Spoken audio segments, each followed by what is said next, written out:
Okay. Hi everybody, Sarah from SUPjunkie here, and I'm joined with a face from the past, from my past. I haven't seen you for about a year, Jordan. Welcome back. Thank you. I feel really old now, a face from the past. Tell me about it.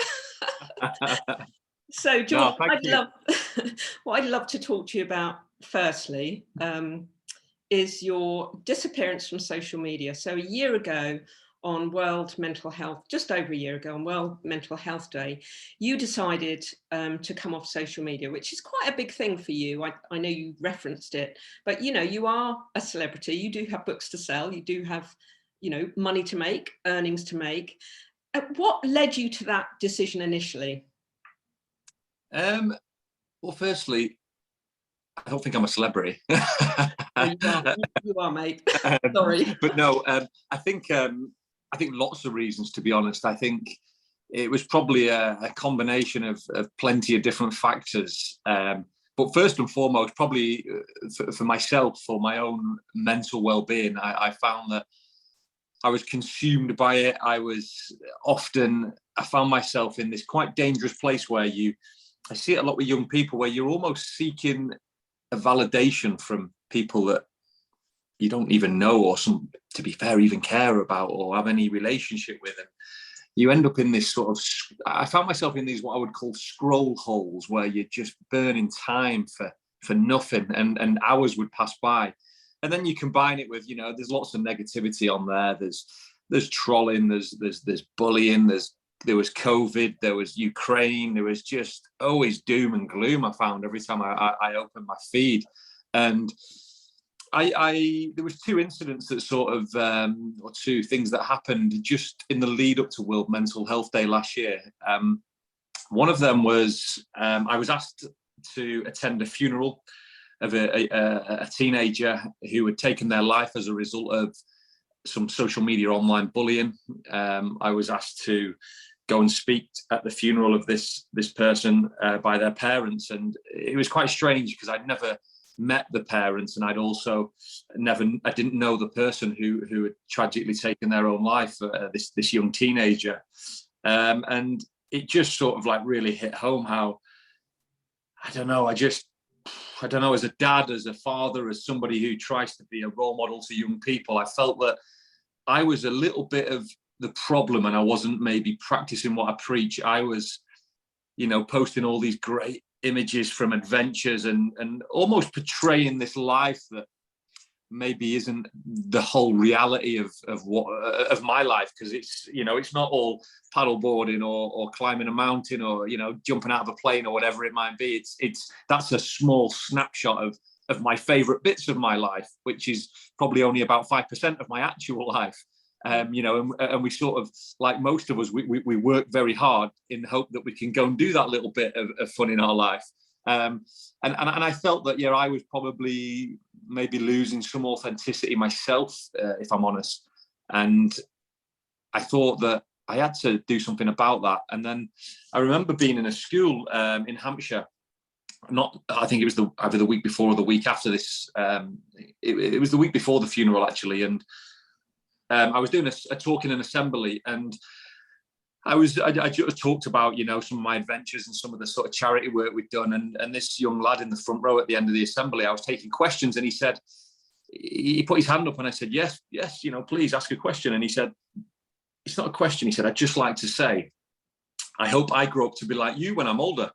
And I thought at first, what a really lovely, nice thing to say that was. I thought, oh, that's amazing. And I thought, I'll just sort of interrogate that a bit further. And I said, but why do you think that? And he said to me, because you've got over 100,000 followers and a blue tick next to your name. And you know, a part of me died, I think, inside when he said that. I thought, all the things that we just talked about for the last hour, about making a difference, about values, about the spirit of adventure, and all that. And no disrespect to this little boy, you know, it's the culture we live in, and it's a generational problem, I think. But all he sort of focused in on was my social media following, and I just thought that was like a reflection of society and where maybe we're at. And I just thought I needed to do something that, one, to help myself, but also to try and show young people, I guess, that it isn't the be all and end all. It's not real half the time.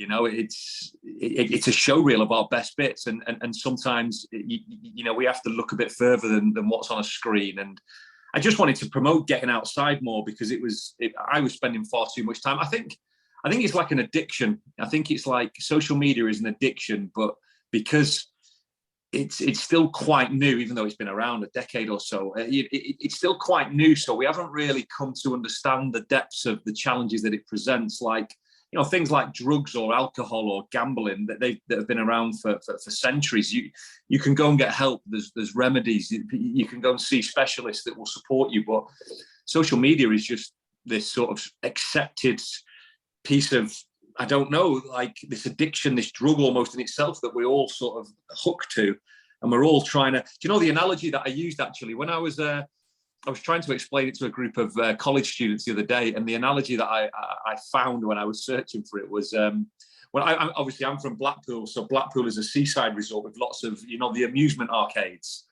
And it's a bit like when I was a late teens, I would play the slot machines in my misspent youth, and I would put my, you know, my 50p in.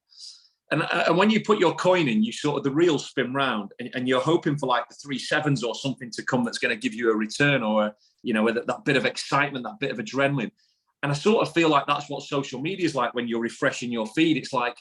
It's that little dopamine hit that you're waiting for, that, oh, am I going to see something good? Is something exciting going to be there? And very rarely, you know, 99 times out of 100, it's the same rubbish that you see all the time. And I think that's what I come to understand a bit. And I guess I just needed to take a break from it and try and promote it. But of course, as we know, there are also lots of amazing things with regards to social media. You know, I don't want to badmouth social media to death, because it's done amazing things. And we certainly wouldn't have built a school in Africa. We wouldn't have raised hundreds of thousands of pounds on recent expeditions. We wouldn't have had the support or the networks that, you know, all that has come from social media. You know, the fact that we're talking now is you know, relates to social media. And so the social media has amazing things, but I think what young people have to understand is you need to understand the challenges that come with it, and you also need to sort of appreciate when enough is enough, and you need to take a step back and take a break, and, you know, go and sort of replenish your soul with a bit of blue or green therapy, I think. You know, and it's just trying to spread that message and promote it, because I'm not trying to badmouth social media, because it's a great tool. It's one of the best innovations of our lifetime, but there are bad people out there. There are nasty people out there. There is a lot of negative things that come with social media if we don't use it properly. And I met a lovely, the most wonderful lady recently. I interviewed a lady called Lucy Alexander, and unfortunately, Lucy tragically lost her son Felix to suicide over 5 years ago now. And she said something to me that she tries to promote to schools and colleges and young people and adults as well. In fact, she says that before you post anything online, you need to ask yourself 3 things. And her 3 sort of tips are: firstly, do you know it's 100% true what you're about to say or comment on? Do you know for a fact that that's true? Secondly, is it appropriate what you're going to say? Is it, you know, is it appropriate? Is it necessary?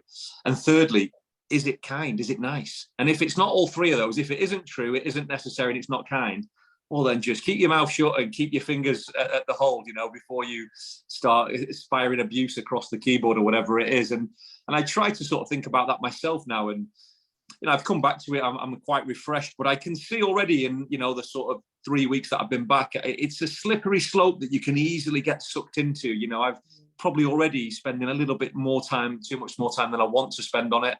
Yeah, it is a slippery slope, and I'm sort of conscious of that in the back of my mind, that you know, that I don't want to fall into my old ways of living my life through a screen, if you like a lot of people are doing.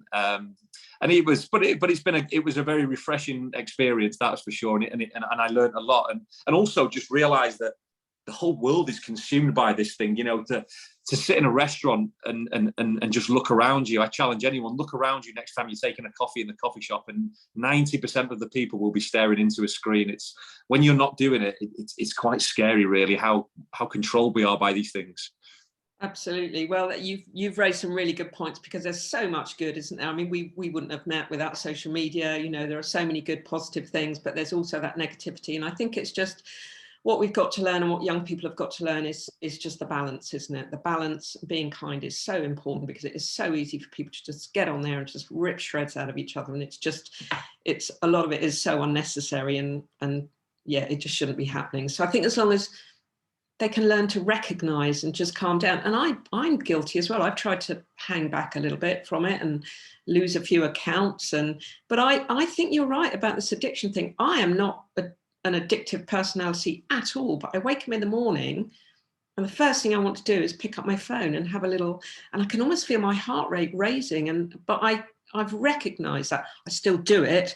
I sort of put it down to looking at the morning papers, which, back in the day I would have sat with the morning paper, hopefully that, and hopefully what I'm sharing is good and positive. But it's just recognizing that, isn't it?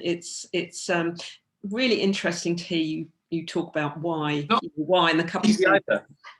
It's like one thing that I rediscovered, Sarah, was when you go to sleep at night, there's a little bit of peace and a bit of space in your head that I realized that I'd not seen for years. And like you said there, first thing in the morning, that's what most people are doing. That's what I was doing. It's, before you've even properly opened your eyes, you've reached out to the bedside table and you're being blinded by, a Facebook light or an Instagram light, and you're sort of scrolling away, looking at what's going on overnight.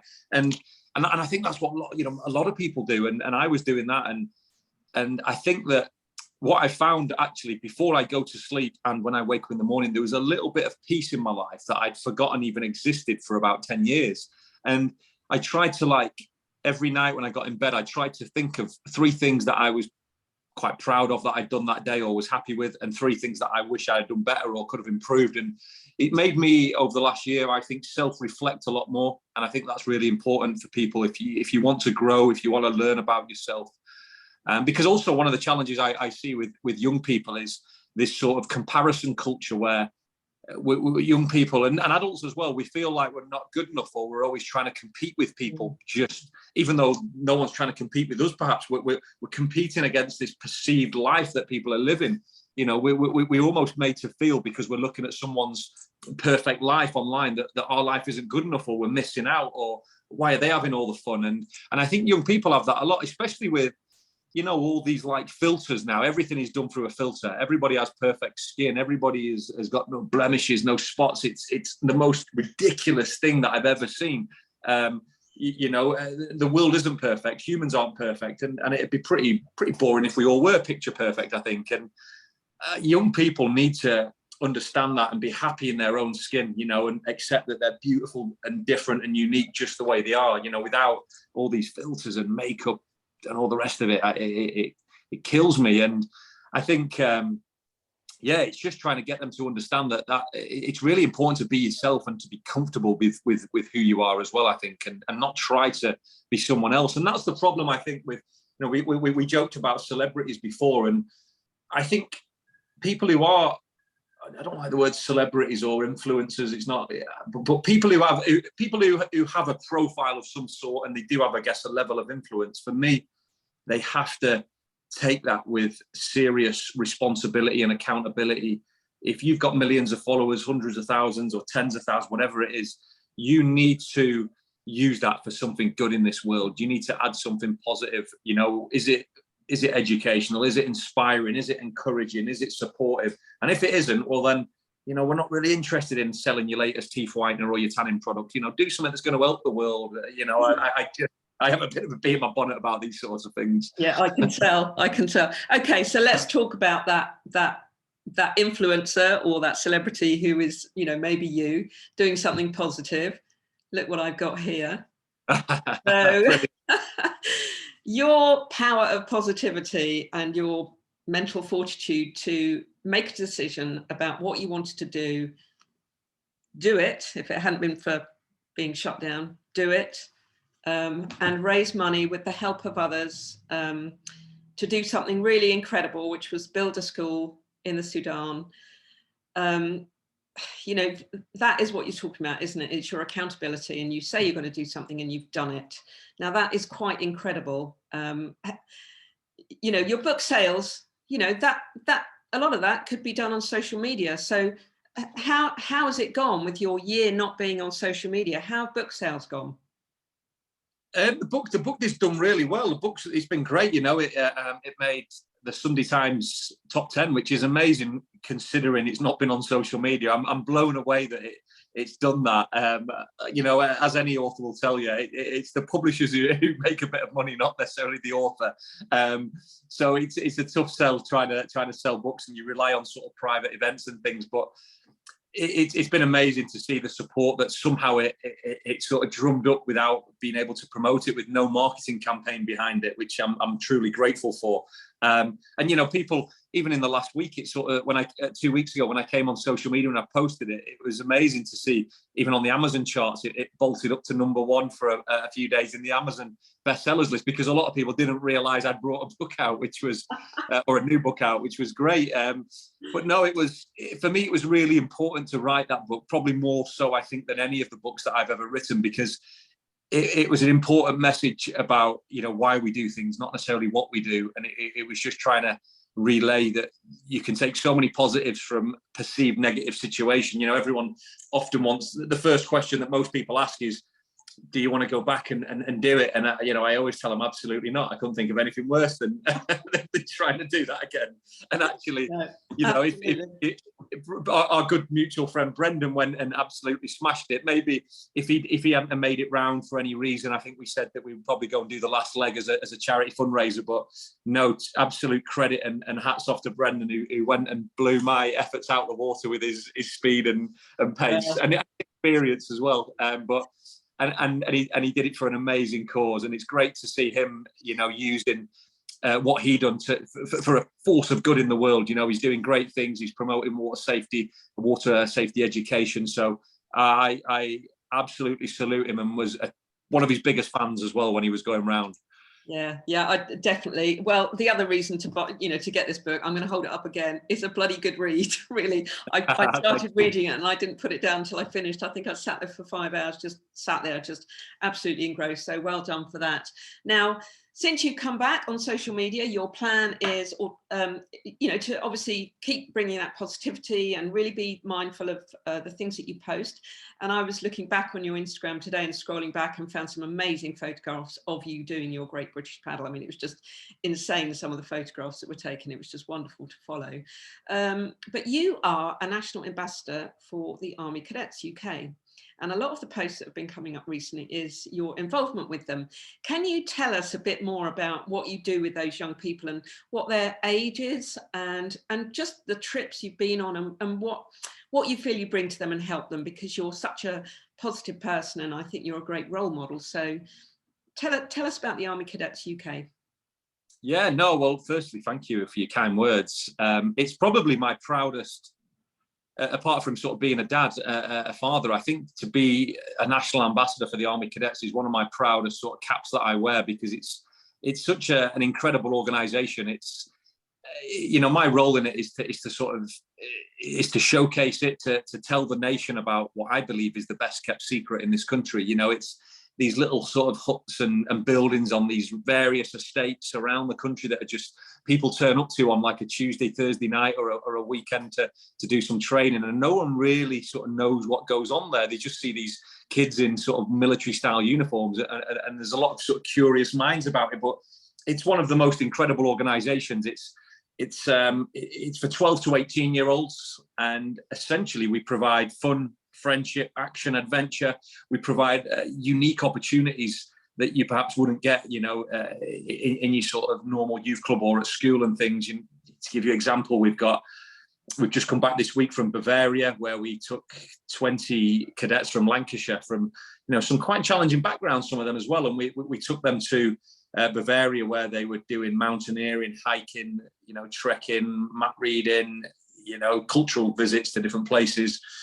We've got visits going on to South Africa next year. We've got visits to Kenya. We've got a polar trip, Arctic trips. And it's, you know, these are, we're trying to give young people opportunities, and also teach them some values, and hopefully, you know, get them. We're not trying to, contrary to popular belief, we're not trying to recruit people for the army in any way. We're not trying to develop junior soldiers. All we're doing is trying to, I guess, develop and grow young people into good, positive members of society. that will go on to live, you know, very rewarding and fulfilling lives, and hopefully make a difference and pay that forward to the next generation. But it's an amazing organisation, and there's lots of others, you know, out there. Of course, there's like the Cubs and the Scouts and the Girl Guides, and all these sorts of organisations for me are brilliant, because they take people out of the comfort zone, and they sort of, especially young people. What I love about the cadets and things like the Duke of Edinburgh Award, which we do a lot of, is it sort of strips a person of everything that they think they know, and leaves them with nothing but their sort of physical and mental capabilities to sort of work with. And I think a lot of these young people, and in fact adults as well, you realise, in fact, even on the paddle, you realise when you think you've got nothing left to give. That's for me when you find out what you're really made of in the sort of the deepest, darkest depths of the struggle, you know, especially on an adventure. That's where you have to really look yourself in the mirror. And that's what these cadets are doing. You know, we were up a hill, you know, halfway up, a couple of 1,000 feet up the other day in a mountain in southern sort of Germany, in Bavarian Alps, and 13-year-old kids who are all the way up. I can't do this, I've had enough. But then they sort of get to the top of it, and they're like, actually, that wasn't that hard. You know, I'm actually capable of a lot more than I thought I was. And I think that's the same with all of us adults as well. You know, we're all operating at probably 30-40% of what we could actually do if we were pushed to our limits. And I think when we get over that wall and we get over that barrier, the other side of it, you know, if we get across, is full of opportunity and full of you know, great things and magical things. And that's what it's about teaching them. It's about pushing your boundaries, conquering your fears, and developing resilience and values and leadership, teamwork, communication, all those skills that, you know, it's sort of get off you know, forget the likes and the swipes and look for the bikes and the hikes and that sort of stuff. Yeah, yeah. Get off the laptop and get on a hilltop. Yeah, absolutely. I think it must be really rewarding for you and the people who are running these, you know, the Army cadets, just to see the youngsters blossoming. I mean, there's nothing better than that, isn't? And to see them believe that they can actually do something. And those things are held, you know, a couple of years down the line, when they're in a situation they just don't think they can do it, and they just go, hang on a minute, I got to the top of that mountain. I just think those things are so important for young children, or young people, not children. My son was in the Army cadets, he did it through school, and yeah, he did Duke of Edinburgh, and I just think it's all about resilience and the friendships as well that they bond. You know, the friendships they make.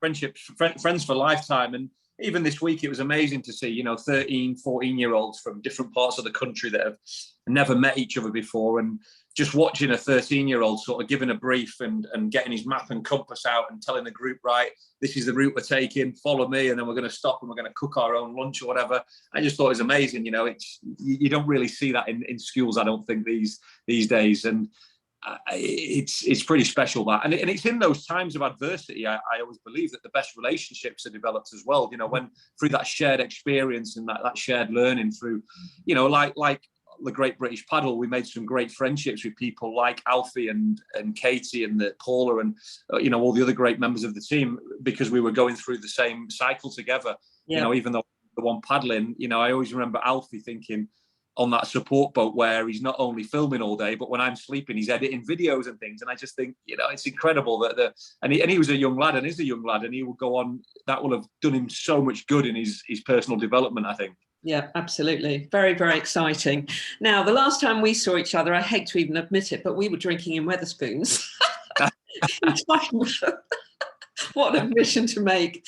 We'd gone to see Brennan's film, which I think since then I've seen two more times, not the full copy, but again, go and watch that if you can. Circumnavigate. It's the most wonderfully uplifting film, very emotional as well. But we were drinking in Wetherspoons, and we had lovely Dawn with us, and I'm going to mention Dawn. So please tell everybody about the current trip coming up, I think in a couple of weeks' time.